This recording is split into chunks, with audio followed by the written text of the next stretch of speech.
The red sun was setting on the alien world of Veralia Prime. Its light painted the sky in warm shades of orange and purple.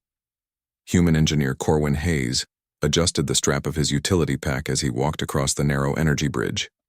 Below him, there was nothing but a glowing canyon filled with floating crystals and thick mist. It looked beautiful, but one wrong step, and it would be deadly. Corwin was part of the Galactic Coalition's exploration team. Humans had recently joined the coalition, and this mission was their chance to prove themselves useful and peaceful. He was quiet, focused, and not used to alien customs. But he was good at solving problems, especially with machines and tech. A few meters ahead walked Princess Illyra Virel, the daughter of the Virelian High Empress. She was tall and elegant, her skin a soft silver with glowing blue patterns that moved slowly across her face and arms. Her hair floated slightly like it was underwater. She was not only important, she was the key to peace between her people and the humans. Corwin didn't know why he had been picked to walk with her. He wasn't a soldier or a diplomat. Maybe someone thought a human engineer would seem non-threatening, or maybe someone made a mistake. Illyra turned her head and looked at him. Her eyes were bright and full of curiosity. "Human Corwin," she said with a soft voice, "do you find our world strange?" Corwin shrugged. "It's different, but beautiful, like a dream." She smiled, a bit wider than before. "You speak kindly. Not many do." Just then, a loud crack filled the air. One of the crystal towers nearby began to shake. A shockwave rushed across the bridge. The energy under their feet flickered. Illyra screamed as the section beneath her broke apart. She fell forward, sliding toward the edge. Without thinking, Corwin dropped his pack and jumped. His hand shot out and caught hers just in time. Her body dangled over the edge, and he used all his strength to pull her up. For a moment, they lay side by side, breathing heavily. Her silver hand still gripped his wrist tightly. "You saved me," she whispered. Corwin nodded, chest rising and falling. "Yeah, I wasn't going to let you fall." Behind them, a team of Virelian guards and human officers came running. They had seen the fall from a distance. One of the alien drones had recorded the whole thing. Illyra sat up and looked at Corwin with wide eyes. Her glowing skin pulsed brighter. She stood, raised her hands toward the sky, and shouted something in Virelian language. Everyone froze. Then she turned to Corwin and said clearly in Galactic Common, "You saved me, human. Now, you must marry me." Silence. Corwin blinked. "Wait, what?" The Virelian guards bowed their heads in approval. The human officers looked confused and then worried. The ambassador stepped forward, whispering something into his communicator. The drone continued to hover, still recording.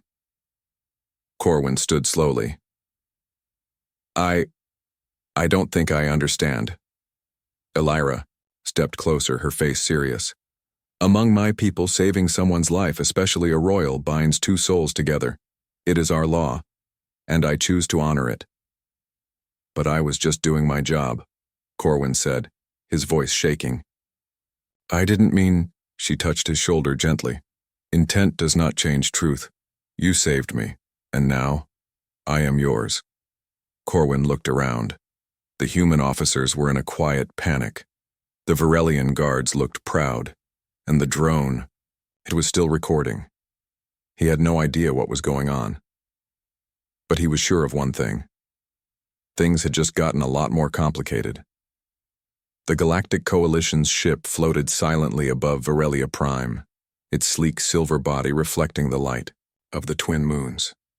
Inside the control room, Corwin Hayes sat stiffly in a metal chair, his mind racing faster than the engines below. He still could not believe what had happened on the planet's surface. Princess Illyra's words echoed in his head. "You saved me, human. Now you must marry me." His heart pounded, but not from excitement or happiness. It was fear. Fear of what this meant for him, for Earth, and for the future of human-alien relations. Across the room, Earth's ambassador, Madeline Shaw, spoke urgently into her communicator. This is not just a cultural misunderstanding, she said. The Varelians take this vow seriously. If Corwin refuses, it will be seen as an insult. It could spark a diplomatic crisis. Corwin clenched his fists. I'm just an engineer. I didn't agree to this. I'm not ready for any of it. Madeline sighed and turned to him. Unfortunately, Corwin, this isn't about you alone. It's about the whole planet, and the Coalition. The Varelian High Empress is watching closely. The press is already buzzing. Your choice will send a message. The press. Corwin remembered the small drone hovering nearby during the rescue. The footage was already being broadcast across the Coalition's communication networks. His accidental proposal had become the top story in less than an hour. He felt trapped. Meanwhile, on Varelia Prime, Princess Aelyra stood in the grand hall of the palace. The blue and silver walls shimmered with holographic images of her ancestors, all proud and serious faces. Her royal advisor Sirac approached her quietly. Princess, your declaration has shocked both the Coalition and our people. Some view it as a strong symbol of alliance, but others are less certain. Aelyra's eyes burned with determination. Let them talk. The law is clear. A life saved is a sacred bond. Human Corwin saved me. That means something. Sirac nodded slowly. True, but there is more than law here. There is politics. Many Varelians fear losing control if the humans grow too close. Aelyra's lips tightened. Then I will show them what true unity means.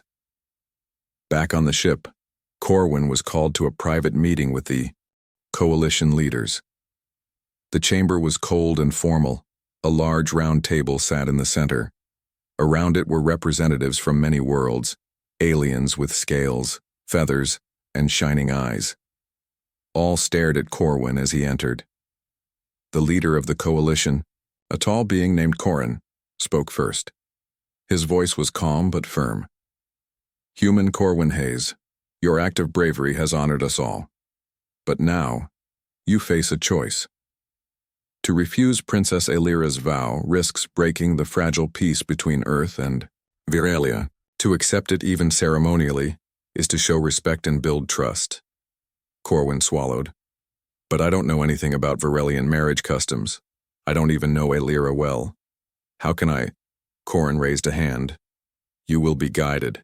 The courtship trials will test your willingness and your character. It is a tradition that all who accept this vow must face. Corwin looked around the room. Eyes of many species weighed on him. There was no easy way out. Later, alone in his small cabin, Corwin stared at the photo he kept of his family back on Earth. His mother's smile, his younger sister's laugh. They seemed so far away now. He thought of Aelyra, the silver-skinned princess who had changed his life with a single sentence. I don't want to marry her, he whispered to himself. But I can't let my world down either. His hand shook as he touched the communicator. Madeline, he said, what exactly are these courtship trials? Ambassador Shaw's voice came back, calm but serious. They are a series of tests, mental, physical, and spiritual, designed to show respect for Varelian culture and to prove your worthiness. Some think they are old-fashioned, but they are sacred. Corwin rubbed his temples. I don't even know if I can do this. You're not alone, Madeline said gently. You have allies, and Princess Aelyra herself has asked to guide you. The next day, Corwin met Aelyra again, this time inside the palace gardens. The air was thick with strange flowers and humming light. Aelyra looked different, not just a princess, but a person willing to reach out. You don't have to fear the trials, she said softly. They are part of who I am, part of my people. I will help you. Corwin nodded, feeling a spark of hope. Maybe this would not be just a political trap. Maybe there was a chance for something real. Suddenly, a small crowd gathered outside. Varelian citizens, curious and excited, whispered among themselves. Some held signs that read, Unity through honor, and Corwin and Aelyra, our future. Corwin took a deep breath. The world was watching. The future was uncertain, but one thing was clear. His life had changed forever. The palace gardens were alive with soft sounds, the buzz of alien insects, the rustling of shimmering leaves, and the distant hum of Veralia Prime's crystal towers. Corwin Hayes walked slowly beside Princess Illyra Varel. The fresh air and strange flowers could not calm the storm inside him. "Tell me about the trials," Corwin asked, glancing at Illyra. She smiled gently. "They are not meant to be easy. They show how much respect and courage you have for my people. But more than that, they reveal who you truly are." Corwin frowned. "Sounds serious. What kinds of trials?" Illyra paused and looked toward the sky.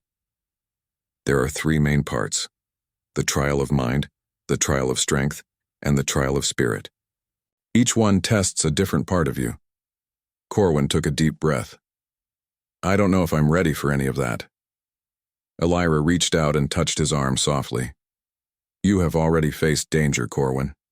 The trials are different, but they will show what I already see in you." Corwin wasn't sure what to say. The princess seemed calm and certain. Meanwhile, the weight of the vow she had made still pressed on him like a heavy stone. That evening, Corwin sat in his room studying the trial guide provided by the Varelian Council. The pages described strange mental puzzles, physical challenges, and spiritual meditations. Humans were not familiar with some of the Varelian customs, but he had no choice but to try. He knew failing the trials could embarrass Earth's name, or worse, end the fragile peace. The next morning, Corwin met Illyra at the Hall of Ancestors, a grand chamber filled with tall statues of Varelian heroes and rulers. The walls glowed with ancient symbols that shifted slowly as if alive. "Are you ready?" Illyra asked, her voice soft but strong. Corwin nodded. "I'll do my best." The trial of mind began first.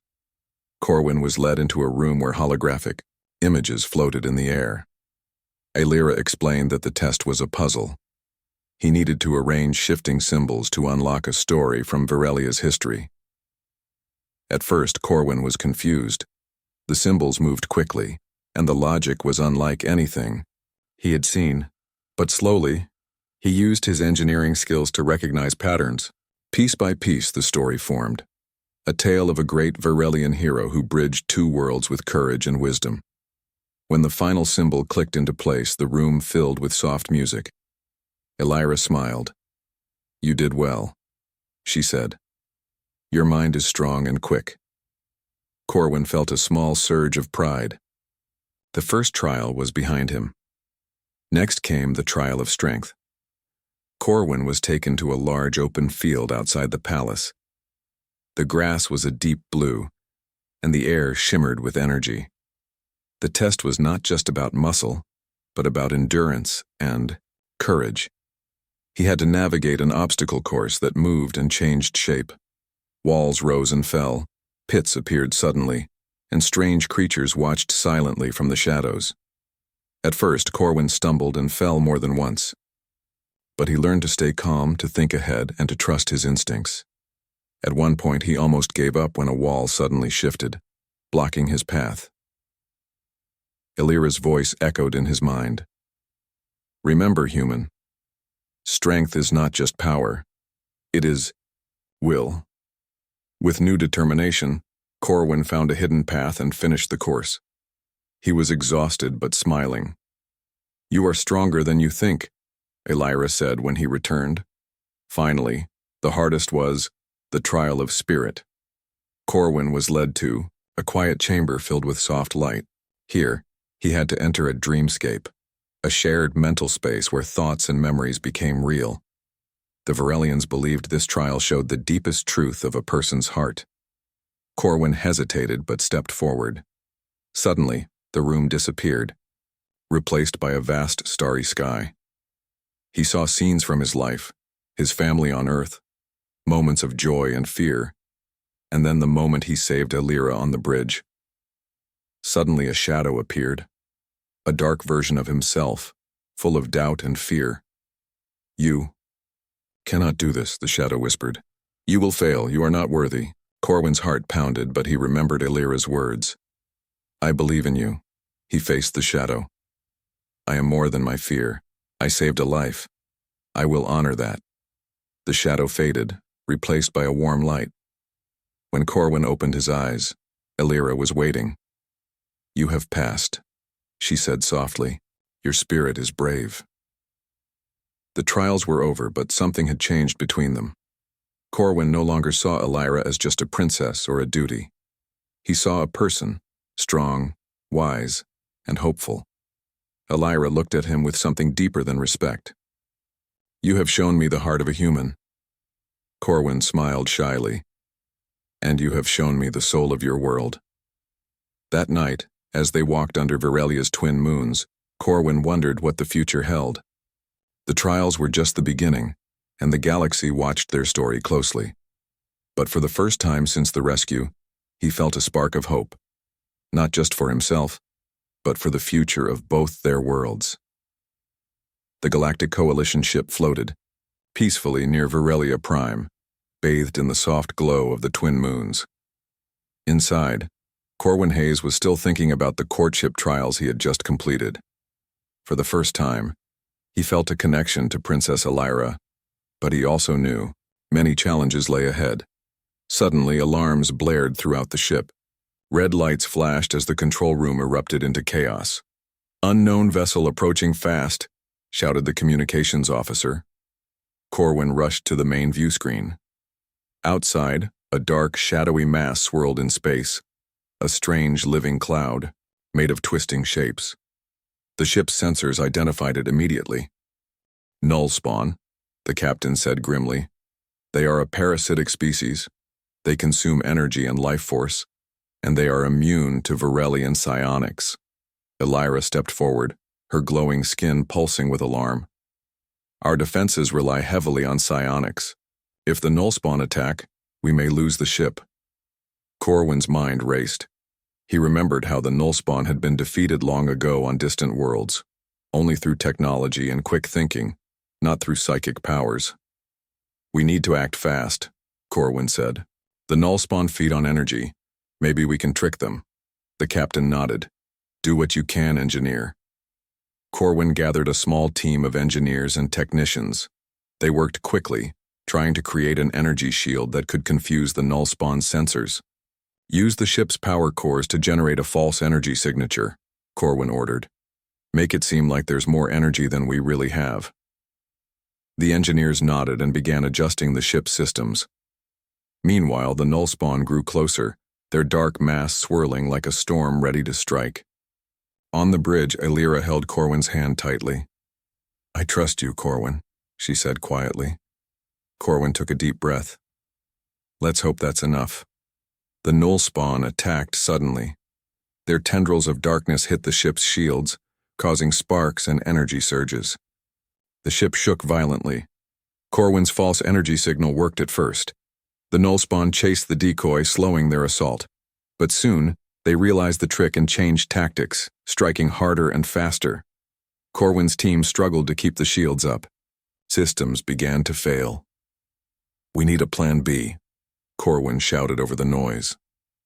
He remembered the energy bridge on Virelia Prime, the same one where he had saved Elira. The crystals there had unique energy properties. Can we use the ship's energy to create a field similar to the Virelian crystals, he asked. The chief engineer looked doubtful. It's risky, but it might work.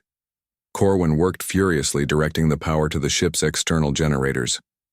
The ship's hull began to glow with a strange, bright light, blue and silver, like the crystals on Virelia. The null spawn hesitated. They seemed confused by the new energy. Their dark tendrils recoiled as if burned by the light. Corwin smiled. It's working. Keep the energy steady. With the new shield active, the null spawn began to retreat, but just as victory seemed near, the ship's lights flickered. Suddenly, a null spawn tendril broke through the shield and surged toward the bridge. Elira reacted instantly.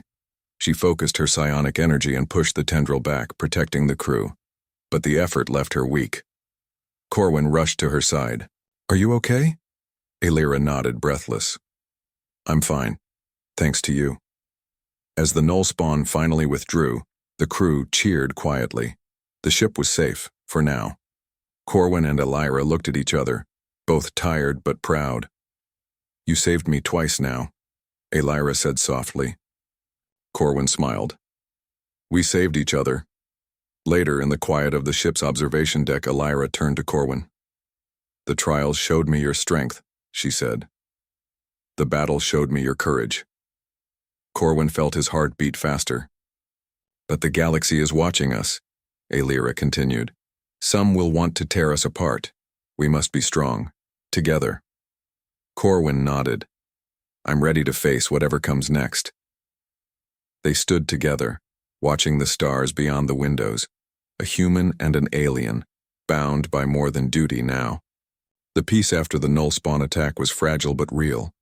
The Galactic Coalition ship drifted gently above the shimmering surface of Virelia Prime. Inside, Corwin Hayes and Princess Elira Virel found moments of quiet between their duties. The trials and the battle had brought them closer, but they both knew more challenges were waiting. In a small private room within the palace, Elira and Corwin sat together, away from curious eyes and busy halls. The soft glow of crystal lamps lit the space with a calm light. Elira looked at Corwin with a gentle smile. "Tell me about Earth," she said. "What was your childhood like?" Corwin relaxed and began to speak. "I grew up in a small town. My family was simple: my mother, father, and my little sister. We didn't have much, but we had each other. I liked fixing things, machines, gadgets. I never thought I'd be here in space, facing trials and saving princesses." Elira listened carefully. "Your life sounds full of warmth." "It was," Corwin admitted. "But also hard sometimes. We had to work for everything." Elira nodded. "I understand. I was raised in a palace. Everything was planned, and I was expected to be perfect. Sometimes I wished for a simpler life." They smiled, feeling a connection deeper than words.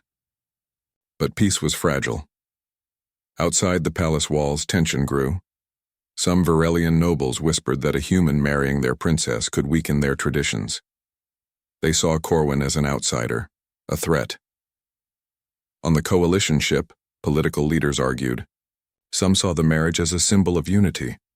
Others feared it would cause rebellion among Virelians. Corwin and Elira were caught in the middle. One evening, as they walked through the palace corridors, Elira's royal advisor, Sirac, approached them with a worried look. "Princess, human," Sirac said, "there are those who plan to stop your union. They believe it will bring chaos." Elira's face hardened. "Let them try. The heart chooses who it will." Corwin squeezed her hand. "We face this together." Days later, news came of an attempt to kidnap Elira. A group of rogue Virelian soldiers, loyal to old traditions, had tried to take her from the palace. Corwin was furious. He demanded to lead the search party. The palace guards agreed, and Corwin, despite being a human, was trusted to protect the princess he had sworn to marry. The search took them deep into the crystal forests of Virelia Prime, where glowing plants and strange creatures watched silently. Corwin moved carefully, his senses alert. Suddenly they found signs of a struggle, a torn piece of Elira's royal sash. Corwin's heart pounded. She must be close. They followed the trail to an ancient cave, hidden among glowing stones. Inside, the rogue soldiers waited, their faces stern. Corwin stepped forward. "Let her go.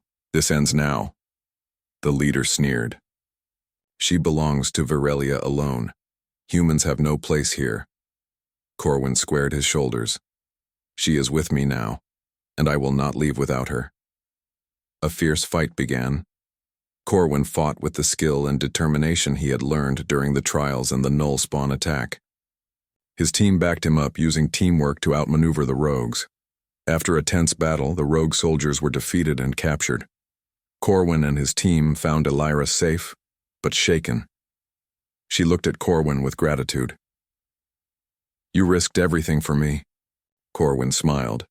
"Because I choose you." Back at the palace, the event changed many minds. Even those who doubted began to see Corwin's courage and dedication. Elira spoke at a council meeting, her voice strong and clear. We stand at a new beginning, she said. Not as separate worlds, but united by trust and love. Corwin stood beside her, proud and ready. Later, in a quiet moment, Elira took Corwin's hand. The oath is near, she said softly. The ceremony that will bind us. Corwin nodded. I'm ready. For whatever comes next. They looked at each other, knowing the road ahead was uncertain. But together they could face it. The bright light of Viralia Prime's twin moons bathed the ancient arena where Corwin Hayes and the rogue general faced each other. The air was thick with tension. The grand crowd surrounding the arena was silent, watching closely as two worlds prepared to clash, not with weapons, but through an ancient Virelian rite, the trial of unity. Corwin stood tall, feeling the weight of more than just his own life. This duel was about honor, respect, and the future of the bond between humans and Virelians. His opponent, General Torvax, was a fierce warrior with sharp eyes and a cold heart. Torvax believed that the humans threatened Virelia's traditions and wanted to stop the marriage at any cost. The Virelian elder, dressed in flowing robes, raised his staff. The trial of unity begins. The first part of the trial tested strength. Torvax charged forward with powerful strikes, his movements swift and precise. Corwin dodged and blocked, using not only his strength but also his quick thinking. Corwin was not a trained soldier, but his engineering background helped him read patterns in Torvax's attacks. He noticed that Torvax always favored his right side. With careful timing, Corwin used the arena's environment, small stones and raised platforms, to his advantage. He lured Torvax into a tricky spot and gently pushed him off balance. The crowd gasped. Torvax recovered quickly but nodded with respect. You fight well, human. Next came the test of wisdom. The elder presented them with a riddle, a puzzle based on Virelia's history and values. Both men had to solve it together, to move forward. The riddle spoke of two rivers that flowed from different mountains but joined in the same sea. Corwin thought deeply. The rivers are like our two worlds, he said slowly. Different paths but the same destination. Torvax frowned but nodded. Unity through difference. Together they solved the riddle, proving their wisdom. The final part was the test of character. Each had to face a vision, a challenge that revealed their true self. Corwin was shown a vision of Earth, struggling with war and fear. A voice asked him, "Will you protect your world and the new bond you have formed here?" He answered without hesitation, "Yes, I will protect both." Torvax's vision was darker, a future where Virelia was lost to fear and division. He saw himself fighting alone. When the visions ended, Torvax looked at Corwin with new understanding. Perhaps there is hope. The trial ended with Corwin's victory, but more importantly, with respect earned. Torvax extended his hand. "Human Corwin," he said, "you have proven yourself worthy. For Virelia, and for our future." Corwin shook the general's hand firmly. Later, as the crowd celebrated, Elira approached Corwin. Her eyes shone with pride and something more. "Even if the galaxy turns against us," she whispered, "I would still choose you." Corwin smiled, feeling a warmth he had never known before. Together they looked to the stars, ready to face the next chapter of their story. The day of the wedding dawned bright and clear on Virelia Prime.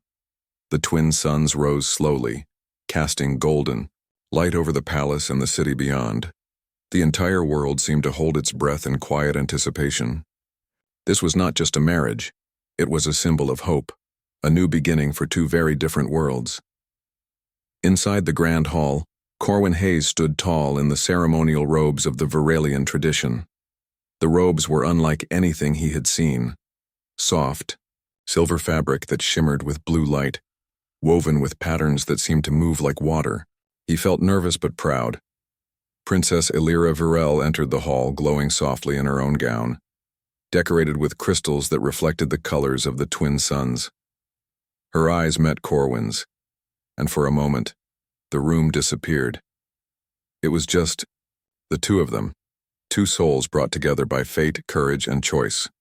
The crowd was a mix of humans, Virelians, and other species of the Galactic Coalition. There were ambassadors, soldiers, diplomats, and citizens, all united in this moment. Cameras floated silently, capturing every detail for those far away who could not be here. The High Empress herself presided over the ceremony. Her voice was calm and clear as she spoke the ancient words. Today we honor not just a marriage but the unity of worlds. Corwin Hayes, do you accept Aelira Virel as your partner, your equal, and your bond? Corwin's voice was steady as he answered, I do.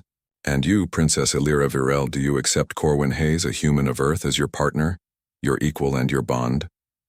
Aelira smiled warmly. I do. The ceremony continued with the exchange of vows, written in the language of Virelia, but translated for all to understand.